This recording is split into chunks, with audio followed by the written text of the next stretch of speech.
This is the BrickCity Podcast with your host, Maki. I'm with smooth-voiced Mr. Wares again today, but we also have a new face with us. Today, we also have the only person that runs BT4 Rasomon in the whole world, QB Blitz. Welcome. Hi guys, thanks for having me on. It sounded like you wanted to say something after you heard what I said. I kind of just internally laugh, because, it is true. I'm probably the only one actively playing that card. Believe it or not, people actually played that card, Like real people? probably around, BT... according to Japanese results, real people. They probably played it around, BT5-ish era as, a one-of.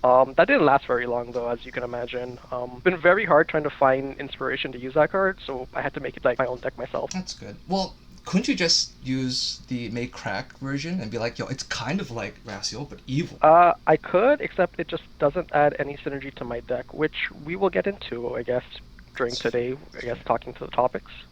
Alright, well, I guess we can move on. So today, we're going to talk about something that's very near and dear to my heart, and to the hearts of a lot of my Chinese brethren. Of course, I'm talking about money.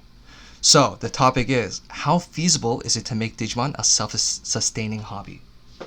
I think it's very possible to do it. I can't say that I've done it yet, but I'm definitely on track to do it, and it requires a couple of things, and that being just having a bit of discipline, because with any hobby, not just Digimon, if you don't have discipline, you can spend a lot of money really quickly, and once it gets over a certain threshold, it's basically just a wash, there's no way you're recovering from it.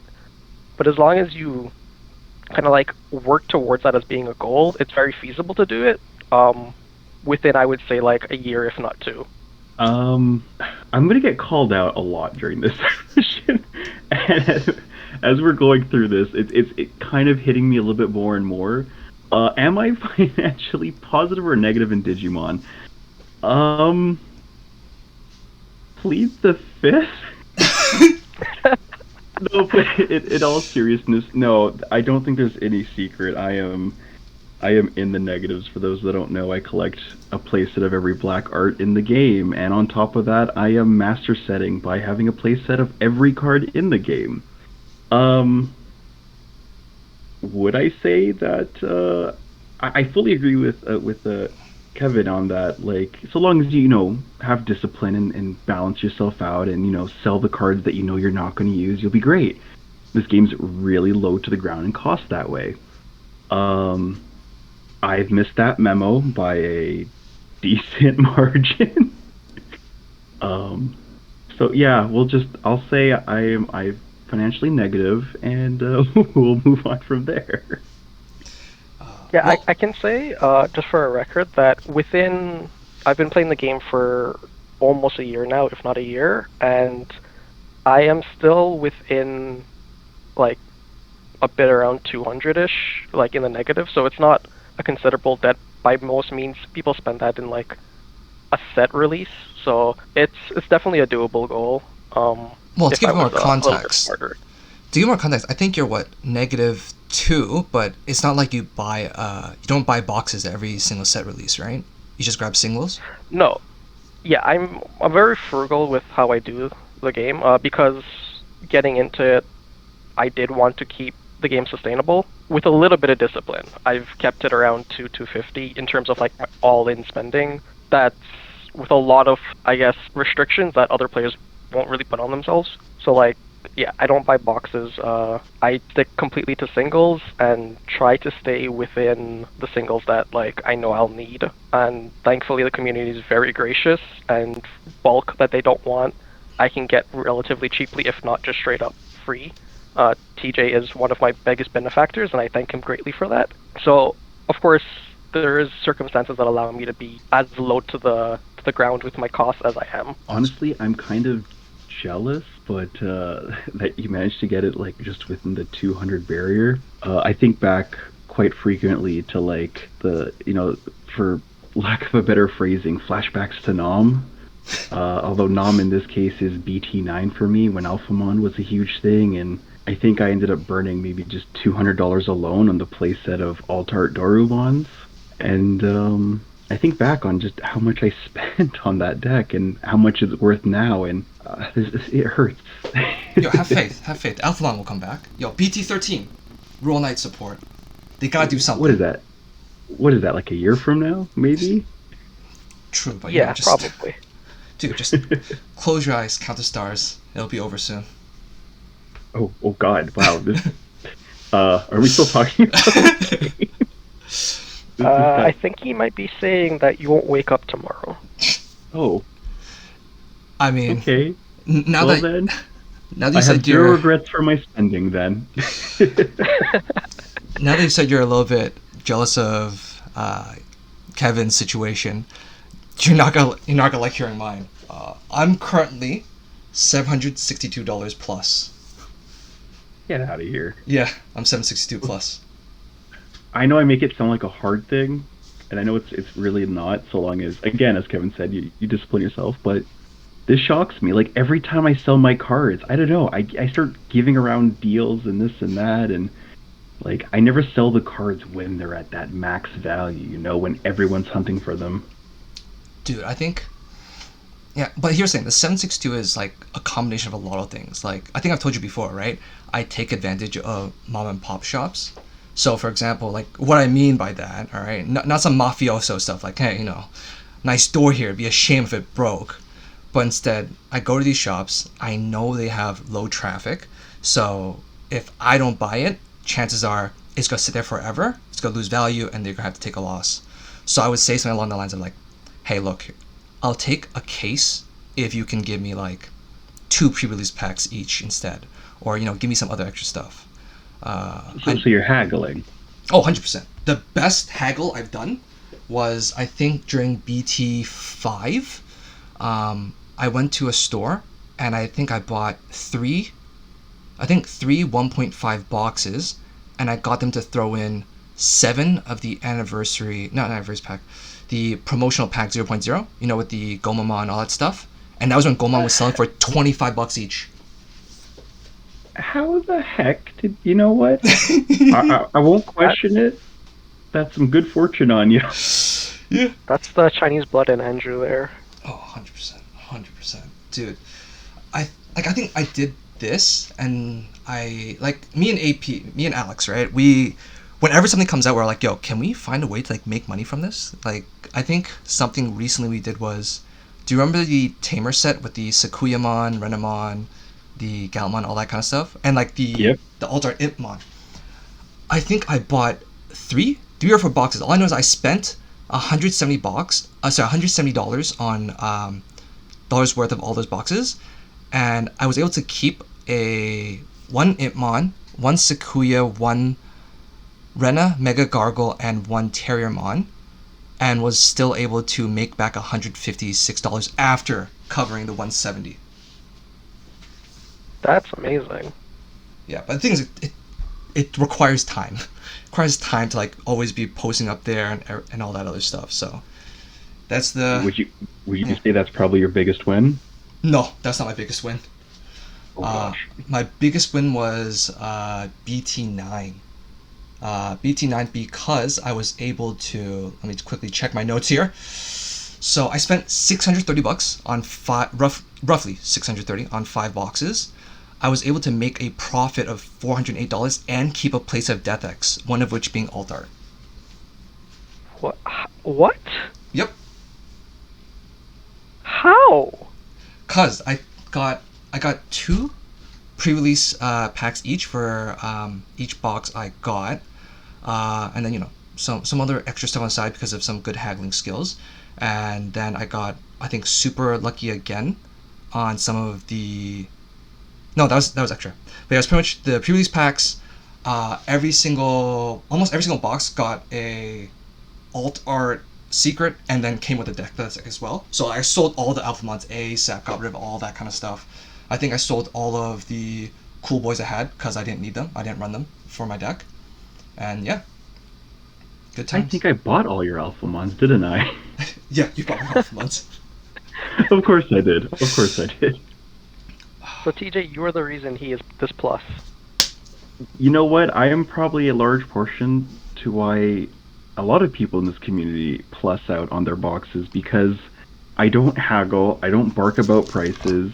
As soon as the set opens up, I am immediately hunting for these alt arts, and I think there's a very good reason why there's a joke going around about how I'm a magpie, or I think a couple of servers where I'm in, my name has been changed to the Collector, Ooh. just so people understand where to dump their cards if they don't want it. Here, to be fair, if I it mean- makes you feel better, you're not the biggest buyer for me. There's, I think, 2 more on Facebook that are like huge deep pockets. I don't know whether to take that as like a yes or to take that as like like a challenge. I mean, No, if it makes I you say feel don't do better, TJ, I've been called a raccoon more than once. It's a name that I wear with pride, but you have a better nickname. Let's be fair. Yeah, I'll give you that. Well, I don't know. I like raccoons. It's funny, especially when you take into like gamer logic. You're trying to loot like bodies on the floor after spending 15 minutes trying to like beat the enemy, and then some guy runs by, goes swipe, and then runs off. Yeah, that's kind of what I do. But yeah, I can't say that I've had a big win like Andrew. Most of my like wins in terms of making my money back have been really small stuff. Like if I get a lucky pre-release card, like alt art or whatever, I've made back some money. But my biggest win is actually just winning a box and being able to flip it the day of. Obviously, Is at that a at loss Red for what the Riot? box is worth. No, that wasn't at Riot. It was I did a tournament at Game 3. It was a win a box, and they were also giving out the DC1 promo Guilmons for participation. Well, it was supposed to be participation. There was a bit of a mix-up, so only top 4 actually got it. But yeah, I was able to win a box, a Guilmon, and the DC1 mat, and I was able to flip the box on the day of for 100. So that has significantly helped reduce the debt I have in the game. And I'm trying to move the mat, but like those things are really hard to move because of the size. Yep. Well, hopefully, going forward, they're going to update the sizing, because I think we got confirmation that the new Mastemon mat is going to be normal, actual proper size. I think that's going to do a lot to help like not only like the players, because needing mat space is really like important for some decks, but also just improving sales, because I know a lot of people do not like buying mats from Bandai because of the sizes. Yeah. Even though they have great artwork for some of the stuff. Yeah, it's a shame, but like for me at least, mat space is like a premium, and especially when games go very long, or depending on the deck you play, like my deck, I have a lot of tamers, so I need as much width as I can get out of a mat. Or I guess length would be Speaking the of which, better word, but I feel like a lot of people would be interested to know what deck you play, since everyone knows what I played from the last episode and what Mr. Wares plays. right. So I am a yellow hybrid player. Filthy. General. I wouldn't say by choice. I kind of just fell into it. So like, truthfully, when I started this game, I was introduced to Lilith Loop as like one of the first decks, and after seeing Lilith, I was like, yeah, I want to play this. Unfortunately, she was very expensive at the time, and I kind of had an aversion to spending too much to get into the game because, as I know, cardboard can get very expensive very quickly. What? So, Sorry. shocker, I'm sorry. But I didn't want to spend too much to get into the game, especially because I was just trying it out. I didn't know if I would stick with it. So, at first I proxied some cards to just kind of get a feel for the game. And then I was looking through like all the cards because I started during the tail end of BT7. So by then there were a lot of cards to choose from to figure out what deck I wanted to play. And while looking through the cards, I found Raciomon. It has since become, I guess, the Digimon I'm synonymous with in the community. Anyone who knows me knows I play this card. I love this card.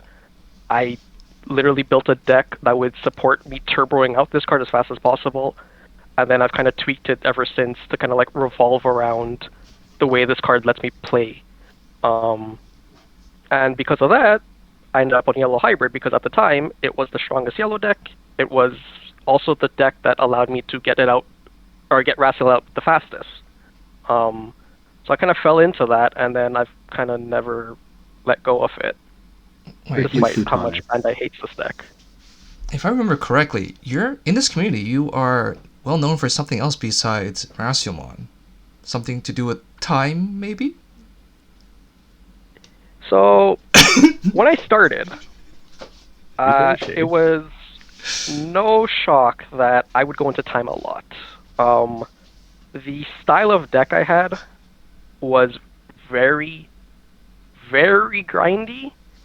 More often than not, my sets would end with like one game at the start, also because I was learning. That has significantly improved, however, Andrew. I do not go into time nearly as much. Maybe once a local. Maybe. I mean, I wish you would just use the reasoning that I give for when I go to time, alright? I think you've heard it before, but the audience hasn't, alright? I paid $6 for at least, I think it was like what, between 3 to 5 rounds of 50-minute matches, 5 minutes overtime. I will use every single minute, alright? That's just how it works. You do not book a basketball court at the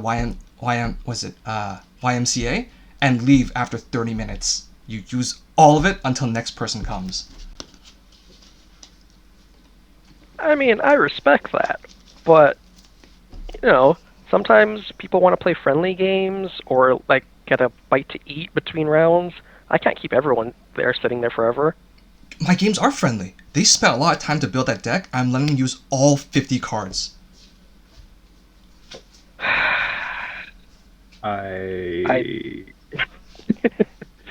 SetCon, ladies and gentlemen, SetCon. So, for all the people who say I'm a SecCon player, I am not. That is a SecCon player right over there. I did nothing wrong. I never attacked. I only defend. I don't even know how to approach this situation because it's like, oh joy, he's playing SetCon. And then it flashbacks of like the one moment where I was able to deal with SetCon when, you know, pre-ban when Doru Gray got banned, and now I just despise SetCon. I can respect that you play the deck. I can respect that the deck is a fundamentally efficient deck. Fundamentally efficient, there we go. I just hate that I don't have any answers for it outside of maybe Congo. It's still powerful. It's still pretty powerful. Oh, something I forgot to mention earlier. Another way that I've kept this hobby self-sustaining is the early half of this year when I got more used to the game, placing top 64 and higher in online events, regionals or Ulti Cup. That helped quite a bit. I was able to sell Ulti Cup Imperial Pyogemon for $400 in the middle of the year. That's not bad. Yeah, those things help quite a lot. Yeah, tournament pricing is like crazy good. So now would you say that would be the ideal approach for people who are starting off the game, is to grind those games in until you feel comfortable enough to challenge these Ultimate Cups and regionals and nationals? And I don't know if we've done a Digifest outside of that one in the beginning. Have we? No, it's just that one. I guess the closest you can try to say Summit Digifest is like what, the DC1 tournaments, but I feel it's a different feel for DC1. That's fair. I've only been able to really participate in, I think, one regionals and one Digifest, and I think Digifest was the only notable time I actually went somewhere, despite playing a deck that had no hope in that format, and that was BT7 with Machinedramon against Blue Hybrid. Ooh. Having every source stripped out of you. Still came in 25th, I think. That's very respectable placing. I was like, oh sweet, if I verse any yellow hybrids, any SetCons at the time, it was an automatic win. And then I somehow managed to avoid every single yellow player known to man. That Machinedramon versus Blue Hybrid topic you brought up reminded me, I don't know if I told you, I was so sweaty at locals because I'm like, I need prizing to make back my money, that you know Andalimon, right? he has Machine Dramon, and he told me the day of, he's like, if you play Yellow Hybrid, I'm playing Machine Dramon. If you play Blue Hybrid, I'm gonna play Yellow Hybrid. And he knows my deck boxes and what cards in each one. So when he told me that in the morning through Discord, I swapped the decks in the deck boxes. So we went to locals. I took out the deck box for Yellow Hybrid. He sat 2 tables away, waited until I took my box out, stood up, started, like, okay, sat back down to play, started playing. I'm playing Blue Hybrid. I played him round 3. He's like, you're screwed. I got you, Machine Dramon. I'm like, okay. Flip the egg. He's like, yo, you're cheating. You didn't play that deck. I'm like, yeah, I did. I just switched deck box. And I took first place. Technically, he shouldn't have really known that. Them's cheating. No, I'm kidding. But to kind of jump back on topic here, we talked about, like, biggest wins. Have you guys? Because obviously for me, I'm a giant walking loss here when it comes to financially trading in this game. Have you guys experienced any kind of financial loss? I gotta feel like I'm not the only one here who just kind of threw my wallet at the wind and whatever stuck I bought. Yes, I lost 1,700 in BT10. I beg your pardon? I lost 1,700 in BT10. This wasn't for the hunt for the Alphamon, was it? No, it was not. There was some communication errors with the shop that I was buying from, which ended in me eating an entire, I think, case and 2 boxes by myself when it was supposed to be split with, I think, 3 other people. And, ouch. And to make matters worse, I had to eat a whole case plus 2 boxes with only receiving half of the pre-release packs I got. So instead of getting 1 per box, I only got, I think, 1 per 3 boxes. Ouch. Yeah, that was a big ouch. Honestly, like, it hurts hearing this, but it's like a miracle that you got back so in the plus after eating that, like, huge loss. So, like, if anything, that just kind of shows that you have a strategy that's working for you. Yeah, it's called coping. Because I think anyone else that went into that situation would probably just bow out at that point and just cut their losses. Oh, to make matters worse, I think you've heard about this, right? One of the boxes that I got for AP Mock, because he was one of the people I was splitting the case with, contained the Ghost Alpha, and it was like, yeah, the store was late, so I went to Untouchables. I'm like, you know what? I promised these guys I'd get their boxes, so I have to pay it, right? I have to keep good reputation. So I bought 3 boxes. I'm like, AP Mock, here you go. Opens it, Ghost Alpha. I'm like, you know what? I'm envious, but I do not hate you. I'm jealous, but I do not hate you. Big congratulations to Alex, but I'm forever hurt by that knowledge. I think I disciplined myself pretty well that set, I think. I told myself, okay, 3.5 boxes. If I don't get it in 3.5 boxes, I put my pride to the side, I accept the fact that I will not own a Ghost Alpha, and I'll move on with my life. I cannot have another repeat of Beat a T9, where I couldn't even find my wallet. It was in ruins. Jeez.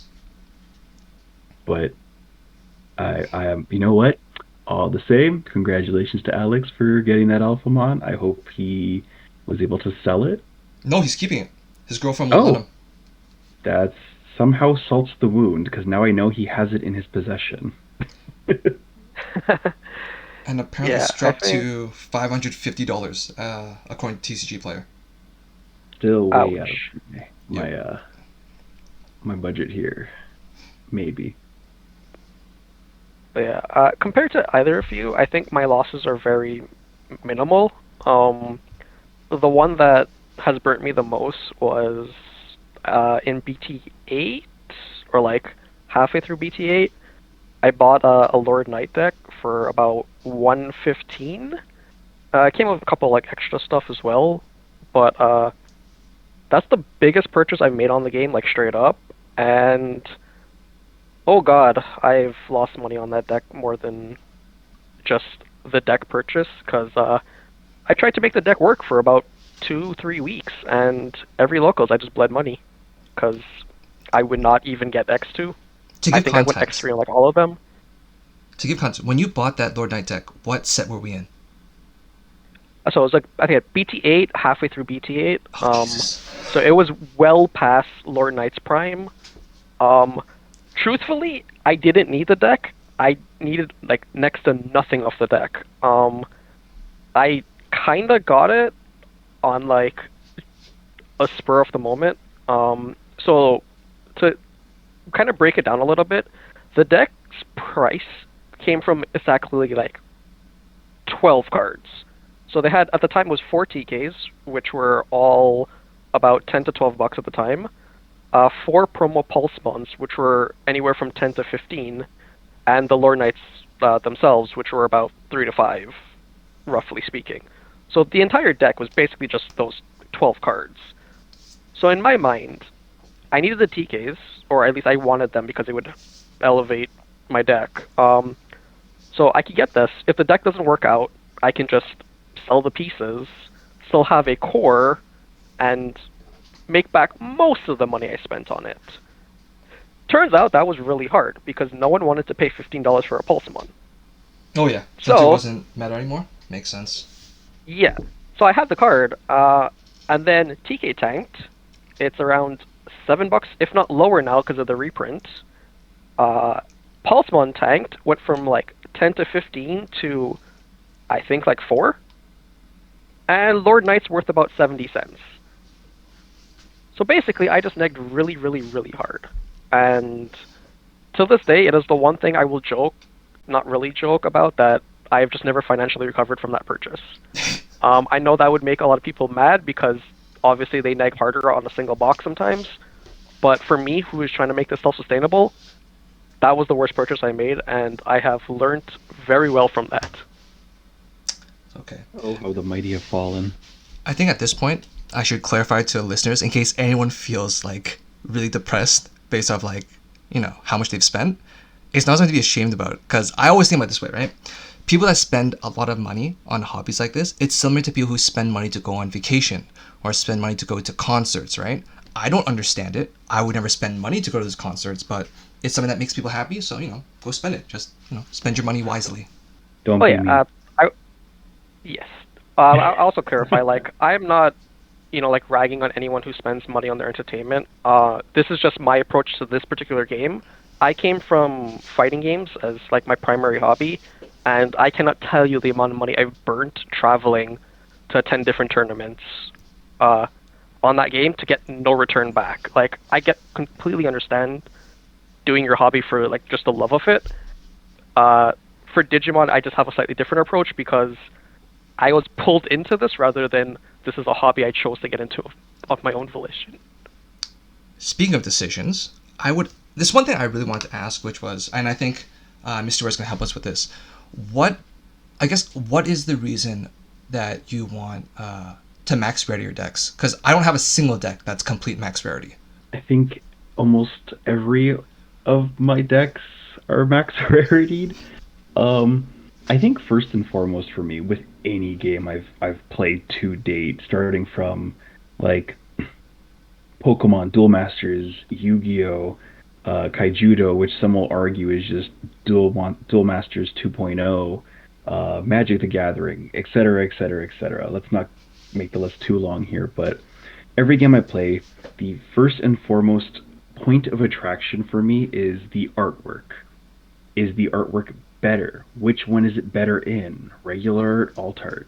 When I initially started playing Digimon, I think my deck, well, aside from the Rust Tyrannos starting from the beginning of the game, I moved into Ragnalordmon, and I thought the Ragnalordmon alternate art, the one where the mono red one from BT3, when I saw that artwork, I was like, oh my god, this is like a Crimson comic book-esque style, and it really popped to me. So I went to my closest locals and I bought all that I could. And so I bought a full playset of that, and then I kept going. And I think that was the catalyst that opened the way for all these future purchases, to the point where we're now BT10 EX3, and I now own a playset of every single black alt art, and then some. I think, like I said, primarily it's the artwork, but additionally, as silly as it sounds, there's a sense of pride in knowing that like I worked hard trying to find these cards to max rarity a deck. About a Digimon that yields me some form of nostalgia. With Machine Dramon has always been my like flagship Digimon, and that like it is my go-to. It is the Digimon that people have associated with me throughout my entire, for lack of a better word, career in Digimon. Um, and I think it's just like once you start and you finally get a deck max rarityed, the last thing that pops into your mind, as sad as it is oh God, how much should I spend on this? It's more so like a sense of accomplishment in knowing that like I did this. Look how pretty this is. Let me show this off to people. And sure, some people are like, okay, that's nice, congratulations. Your wallet's burning behind you. You might want to put it out. And for the most part, I get overwhelming positive remarks like, oh crap, look at this. Look how shiny this is. I want something like this. Um, but yeah, first and foremost, it's Honestly, always the artwork. I can 100% agree with what you just said. When I see someone who has a max rarity deck, or even just a couple cards in their deck that are like the alternate art or just something prettier than the norm, I'm like, that's really sick. Kudos to you. Um, and even myself, like, I've been playing this game for, like I said, about a year now. I've slowly started to work on actually raritying my deck. Um, I figure, all the time I put into the game, I've been playing this one deck, might as well make it look pretty. So I don't have to just be envious, I can actually, own it myself. And I think usually what happens for a lot of players, like they see artwork that looks nice and they're like, I want to get it. And then they get it and then they can't stop themselves anymore. Because it's kind of just like a floodgate that opens. Are we? Um, Oh, sorry. Are we trying to refer to someone here? Or are we? No, I'm genuinely oh, no, curious. no, I am definitely not calling you out here. I am just saying, like, card games are a flood, like, they are a very slippery slope, I think there's a right? reason it's called cardboard crack. Yeah. And, like, even for myself, like, when I got, like, my first alt art, I was just like, I want more. And it's, kind of addictive to, like, get the pretty cardboard. Even if you're not, like, actively using it, it's just like, I know I have this nice thing kind of just here that I can use at any point in time.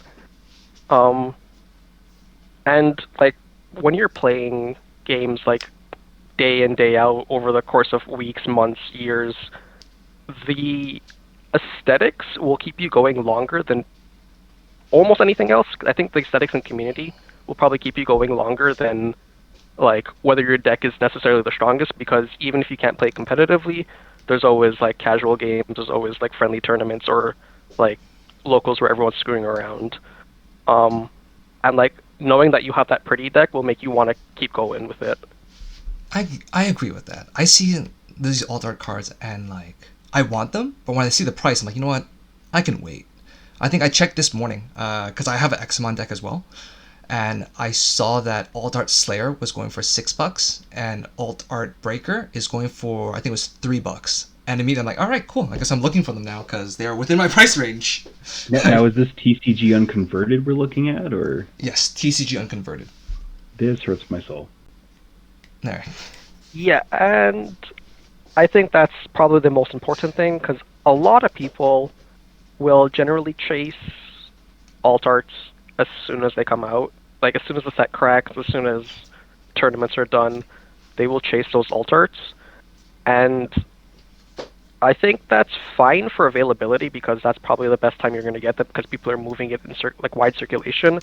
But it's also probably like the worst for your wallet because that's when the hype is the highest and the hit is going to be the hardest. See, I So have like to. generally for me, So oh go sorry. ahead.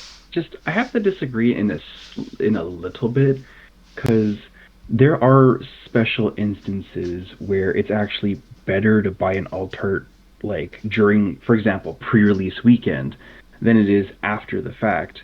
Now, in the long run, eventually all cards do eventually lose value, but um, what I've noticed is on the cards that I have managed to quote unquote win at in the financial lottery would probably be the Altart Examons and the Altart Death X's. Because I think I ended up getting my Altart Examons for about 40 a piece, and I ended up getting my Death X's, the Altarts, for around 60 to 70 a piece. And I think right now, Altart Death X's, somebody correct me if I'm wrong, they're roughly sitting at around 110, 100? They've dipped. They're about 90 now, unconverted. Okay, so I've still made my. So I'm wondering if there might be a slight like deviation when it comes to looking for like alt arts that are secret rare. Honestly, I don't There think it's. could be. No, I don't believe so. I don't believe so. 100% don't. We've seen it. Look at Creepymon. Doesn't matter if it's alt art or regular art, right? That was Well, a secret Creepymon and rare. Paladin mode Yeah. are pretty cheap. Secret rare. So that one, there was Creepymon, like you said, there was Paladin mode. There was also for the longest time the original Omnimon X antibody. Doo-doo, not worth anything, right? I think the issue is the reason why Xmon went up in price is honestly because of Tev Anderson. If he did not top, I don't think it would stay at its current $35 price. Yeah, so that's actually one thing I wanted to bring up, like as a counterpoint. There are some cards that will definitely see a price hike post set release, but generally for what I've observed, BT8, BT9, BT10, EX2, and 3, is within the first 2 weeks, maybe first week even, from pre-release, or like pre-release for us, because I know we get some things a little bit later than some other regions, to about like a week or two after that, of street date, the prices will have dropped significantly. Like they will have, comparatively speaking, they will have tanked. Because a card that was worth maybe $50 on pre-release will go down to 20, if not less. And this is not always the case, but it's definitely the case for cards that are not widely played or just widely absurd that everyone was overlooking. I think Death X is the perfect example, where when the set released, everyone was really hyper focused on Alphamon. They're like, I need this Alphamon stuff because this deck is going to look amazing. It's going to do great. Looking at Japan, like, this is the deck. Everyone kind of just forgot Death X existed. And then as the set kind of unfurled, everyone's like, wait, hold on a second. Did anyone read this card? This card's insane. And that's when we saw the price hike that it took for like the longest while until like this recent cooldown period. The man does have a point.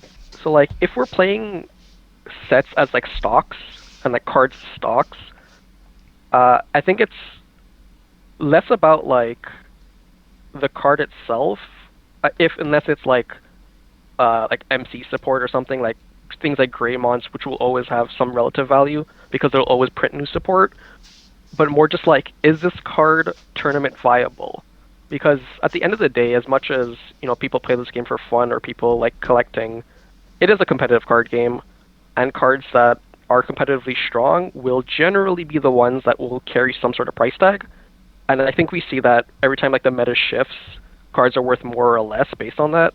And like tournament results such as the Examon that you mentioned, Andrew, or we've seen it with Jesmon GX with our very own Kiki from BrickCity taking it 2 tournaments back to back and making that card worth way more than it did for like the entire time the set was out. Oh yeah. Oh, also something extra to add to that. Also the promo Metal Greymon Tourist mode. I remember for the longest time, even locals were selling them for $10 each.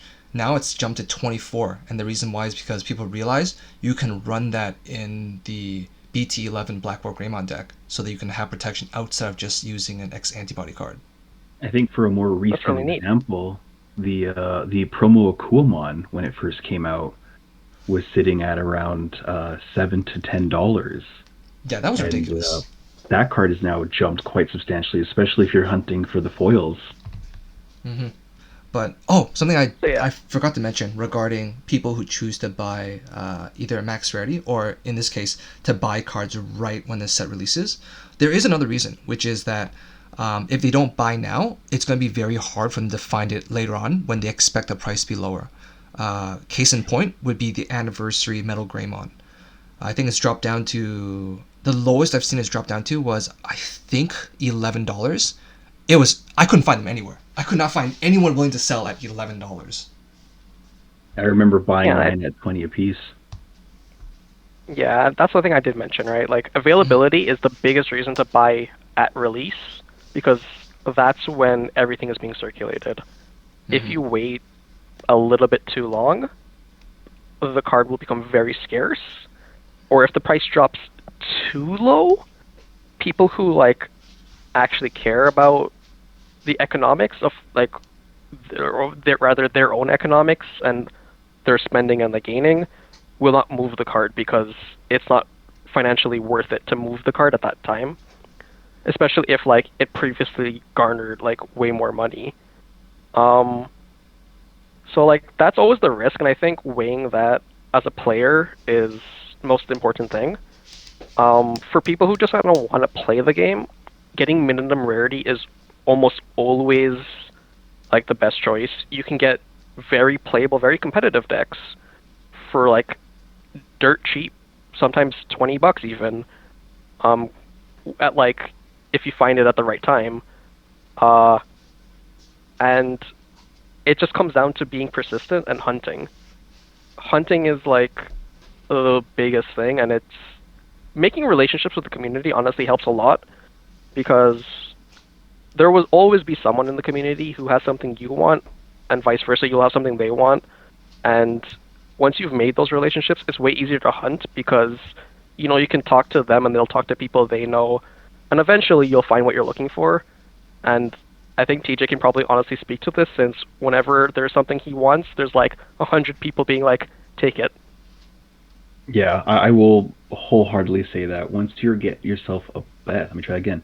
Once you are a part of a community, whether it be, your local's Discord server, BrickCity server, whatever it may be, the official Digimon TCG server, and you really incorporate yourself in that community, you get to learn the main figures in that community, it gets really easy to find specific cards that you're looking for. Because not everyone is always going to want to play, that specific deck or what's top tier. Some people are just in it for the fun and they don't care for moving certain things. Other people purchase in the cases and they're always trying to move their stuff as soon as possible. Would we say we're in agreement that for those who aren't super focused on the pricing, the best time to find cards would be like pre-release weekend versus like waiting a couple of weeks for those who are looking for the proper price? Oh, 100%. Like that nice, easy price? We're at 100% agreement in that. I agree 100%. Yeah, I think that's accurate. Like pre-release weekend is you'll probably find the most cards just shuffling hands at that time. Because I know for me personally, and of course this is coming from the perspective of somebody who isn't exactly financially positive focused and always trying to come out with the win, I usually find all the cards I'm hunting for within, pre-release weekend or the first week of the official release of the set.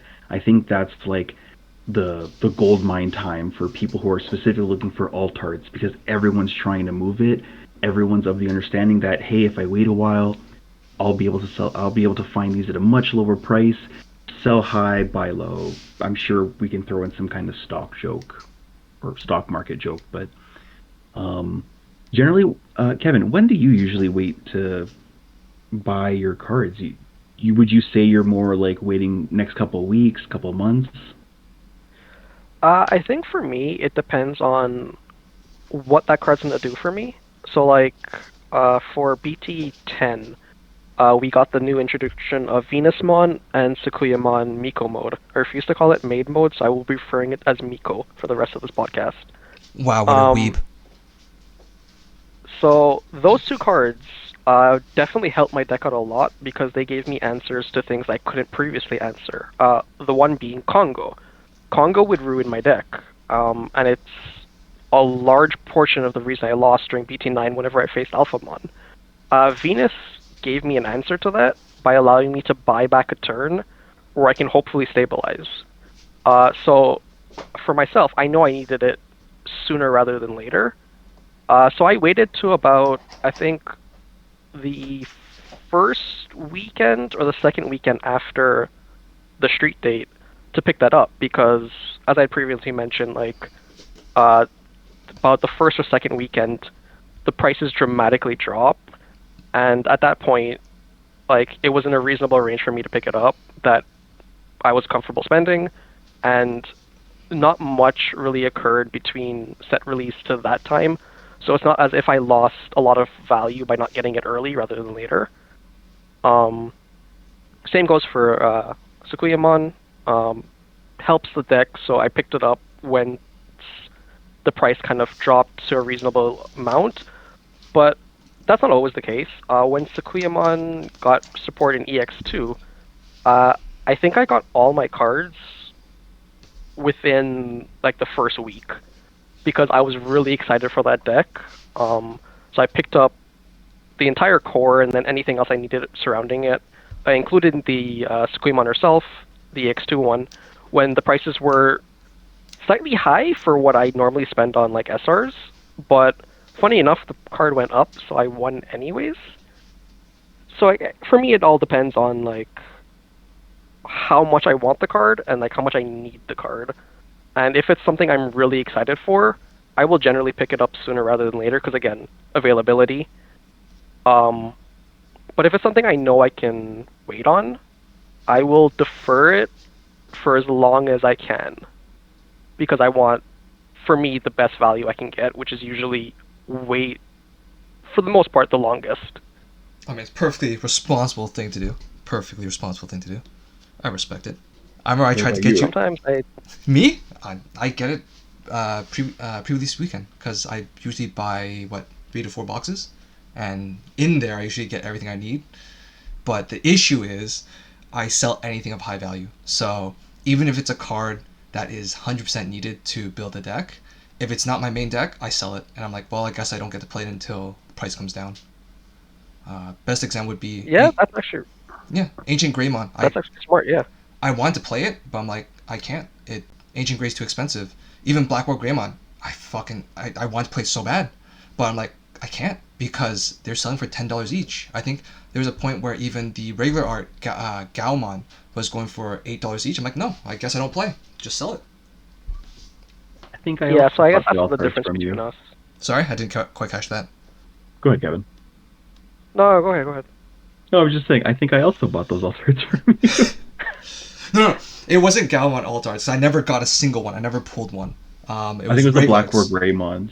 I didn't get an alt art of that either. I would know. I remember each one. Oh my god, I don't even remember who I'm buying cards from. I'm just throwing money into a pit and it's coughing alt arts back at me. Do you know? I think I know who it was, but you're not gonna like it.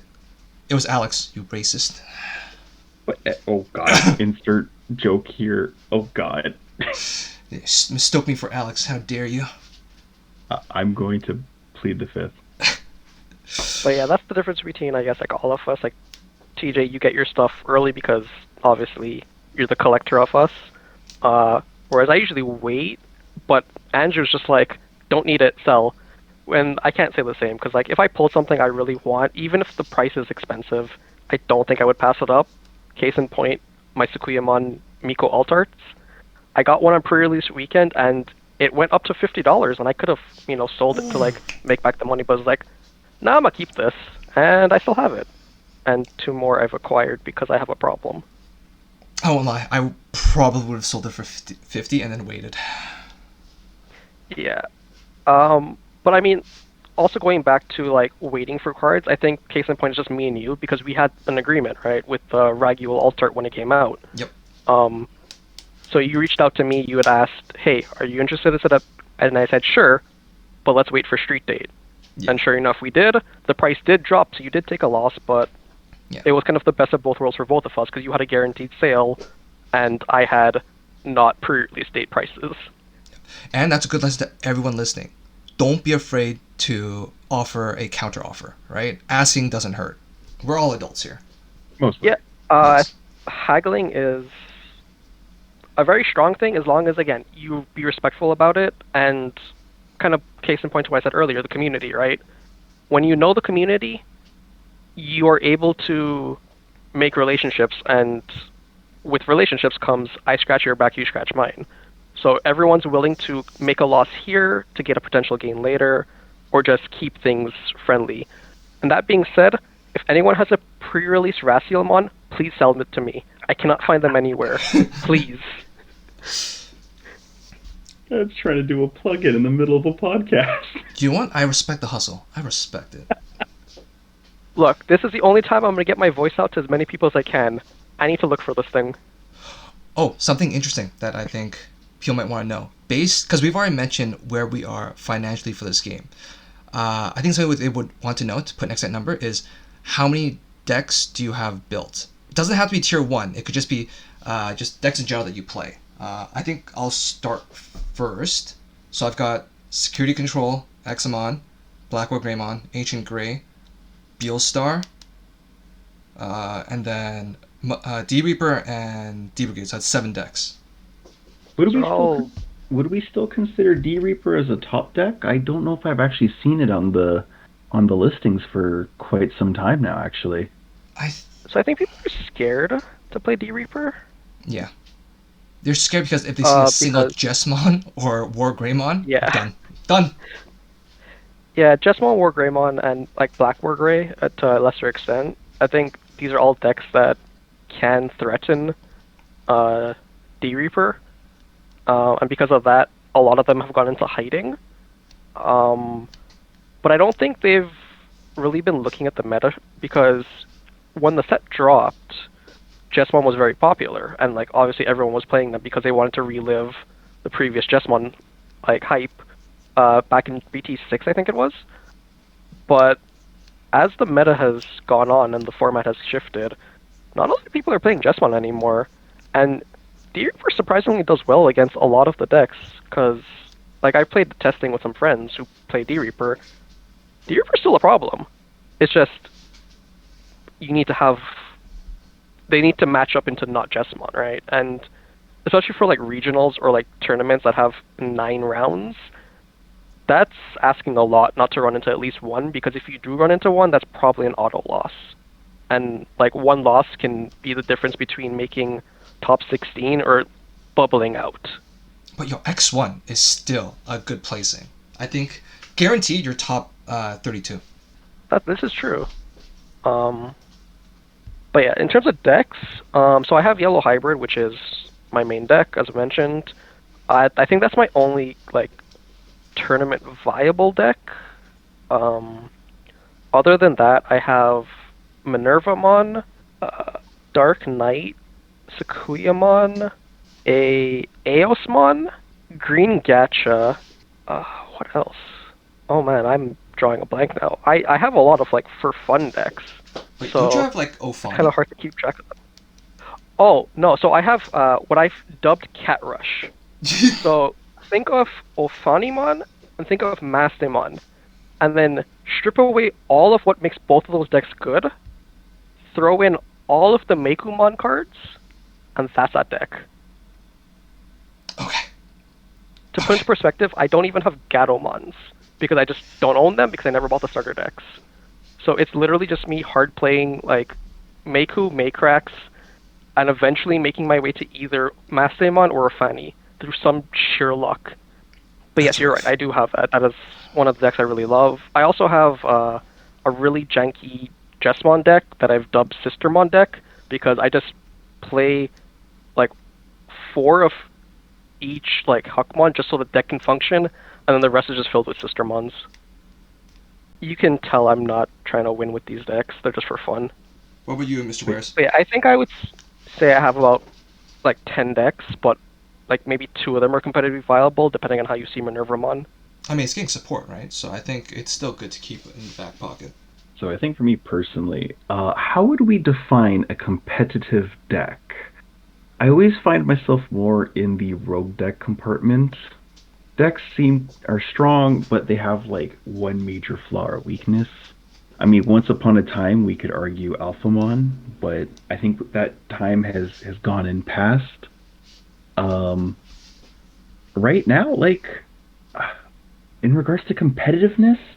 Well, here's this. When I say competitive loosely, because I feel like without that qualifier, people would say I have an infinite number of decks. Just slap 50 cards together, deck, right? So I'm very loose with the word competitive in this question. All right. If I'm looking at more higher end like tournament decks that I would play in the tournament, I have a Genkumon deck, which is effectively a Jesmon deck. I've just removed the Jesmon. Mind you, I still play Jesmon GX in there. I have my good old faithful Machine Dramon. I am playing Ragnalord, which has RNG'd me into victory many, many a times. I think the most competitive deck I probably own right now is D Brigade, which might actually also be my most cost-efficient deck, considering how majority of the deck is within the common to rare slot. Oh my. I believe last locals I was testing out, I've been calling it Bowser Rush. It's just Dorbikmon. And you're just drawing an immense amount through use of Hero in the Skies, Fireballs, the promo Guilmons on attack with the Digimon Inheritable, and then just drawing an insane amount and hoping and praying that you draw the pieces to OTK on turn 2.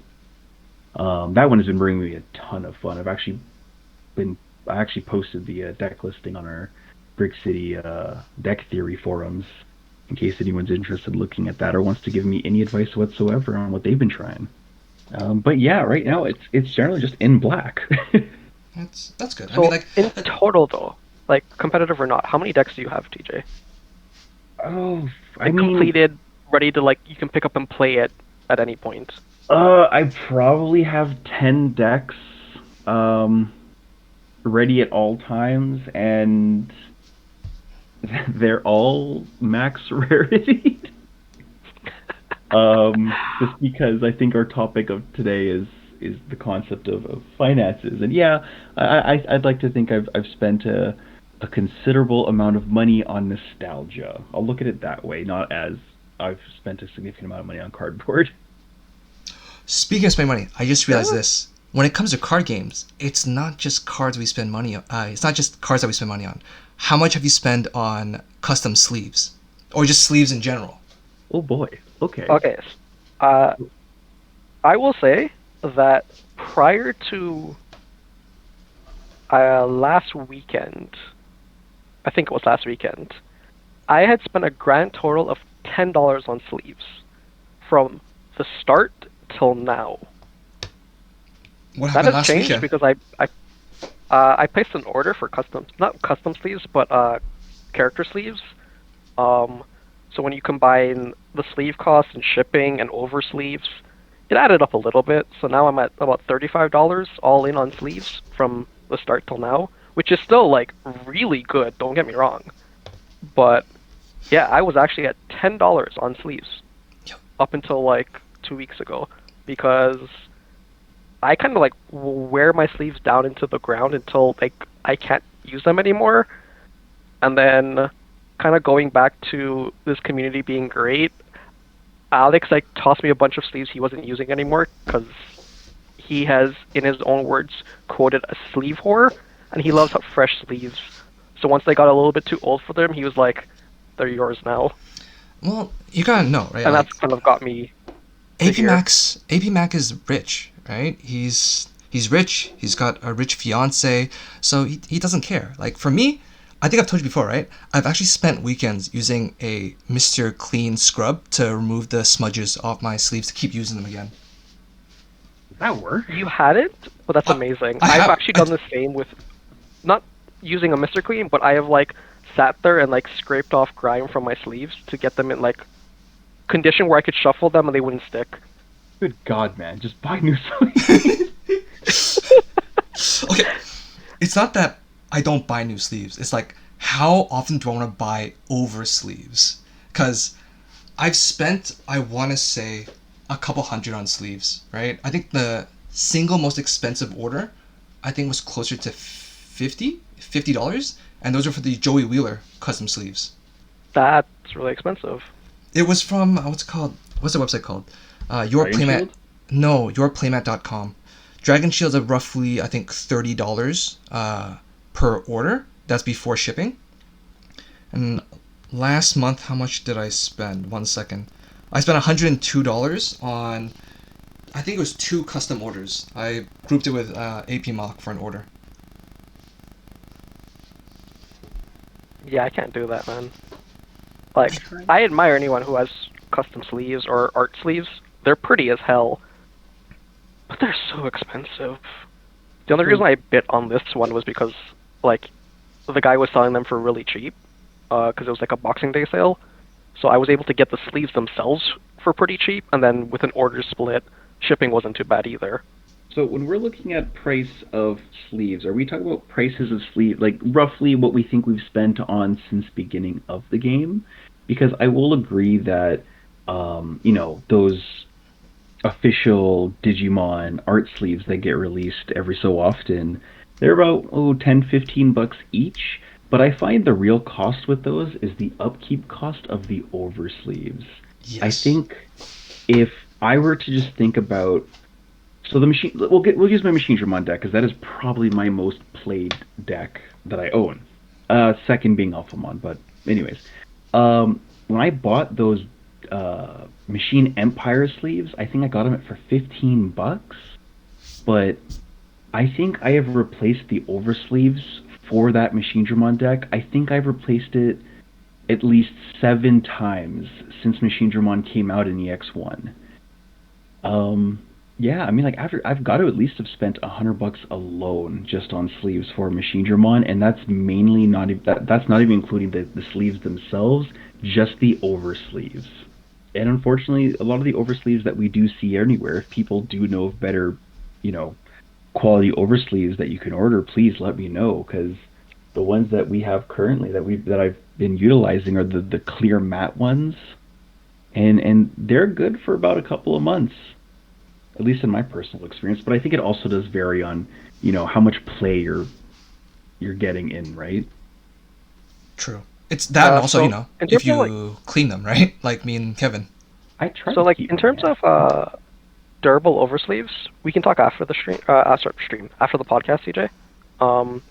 But yeah, like, depends on like how often you play, how rough you shuffle, things like that will determine like how long your oversleeves last. And that's kind of the reason why I didn't want to get character sleeves as well, because upkeep is a pain, and you end up spending double, triple, quadruple the actual sleeve cost just over time. That being said, if your sleeve doesn't split, you can get oversleeves back into like very workable conditions with just a little bit of time. But not everyone has the time to be like me and Andrew and clean sleeves. Like, it's a hassle, it's not fun, but it is cost efficient. And I do find that like normal like Dragon Shields or like Ultra Pros, like just the matte sleeves, they last way longer than oversleeves do. I don't know if it's because like there's less surface room to get damaged on them, or they just naturally shuffle cleaner so that there's less chances of them splitting, but I do find that those last much longer than I've seen people go through oversleeves, because I've seen like the same person go through 4 sets of oversleeves in like 2 weeks.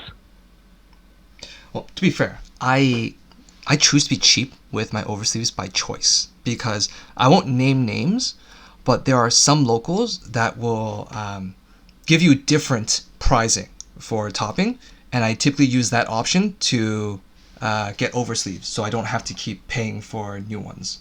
Yeah, this makes sense. And I think both of you guys use KMC oversleeves, right? Correct. Yes. Yeah, I think like that's the most common one that anyone in like, I think our general scene, like when you talk about oversleeves, that's probably what they're using. And I do find like while they are generally notable, like people will usually say like get KMC oversleeves or whatever, the durability on them kind of sucks. So I think like for those who don't want to bleed on oversleeves, definitely look into getting more durable ones. There is a brand called like Yanoman. They don't sell them here. You would have to like order them from Japan, but they're really, really durable. They're really thick though, and I know some people don't like over thickness with their sleeves because that's a big thing, like shuffle feel and how thick it is, because if it's too thick, it won't fit into certain deck boxes, and this causes you to spend more money overall. Damn it, why is the deck box? I those was ones going to are- say that's what she said. Damn it! Damn it!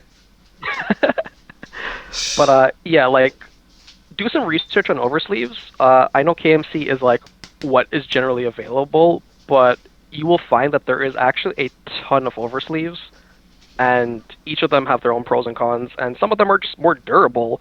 So in the long run, you save money. All right. Well, we are reaching time, but before that, there is one very important topic that I wanted to talk about, which was, what are your thoughts about money matching in Digimon?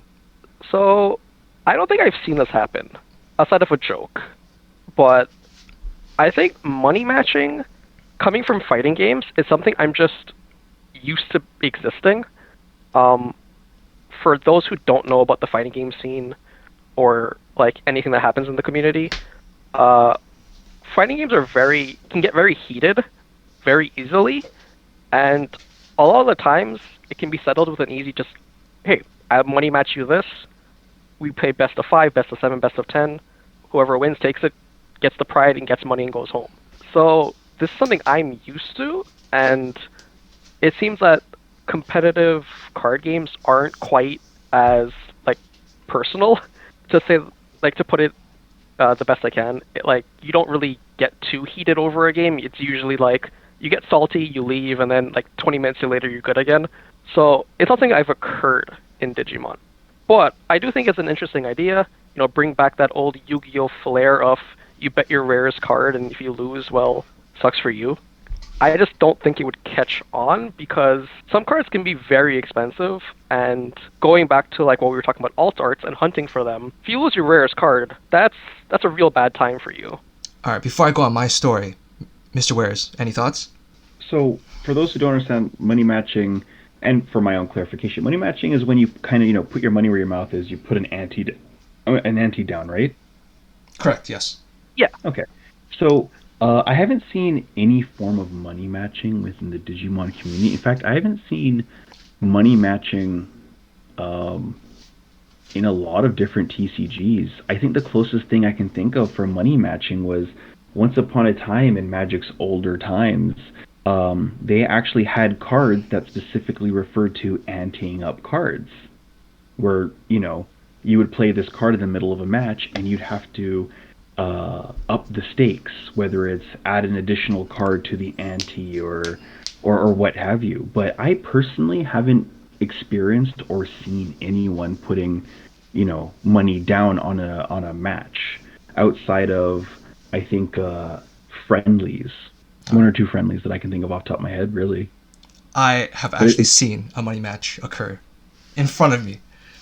Now, the story I'm about to tell you is based off of a real story. It involves our very own AP Mach, and he hustled a poor family man, Gio, out of a Evo Cup Koromon. And I believe there was even a money match where AP Mach lost and immediately shouted before Gio could take the money, double or nothing. And he won. Wow. That's incredible. Dude, and to make things worse, those are the only two I watched. Based off of their conversation, they've had many. And I don't know how all the matches ended up. But they were winning, they were losing. That's amazing. So what I'm hearing is Alex has walked away the victor on more than one instance, taken away from this poor, helpless family man. Correct. 100%. And then this man gets favored even more by cracking the Ghost Rare Alpha. Mm-hmm. Someone stop this man. His cruelty cannot go on. Yeah.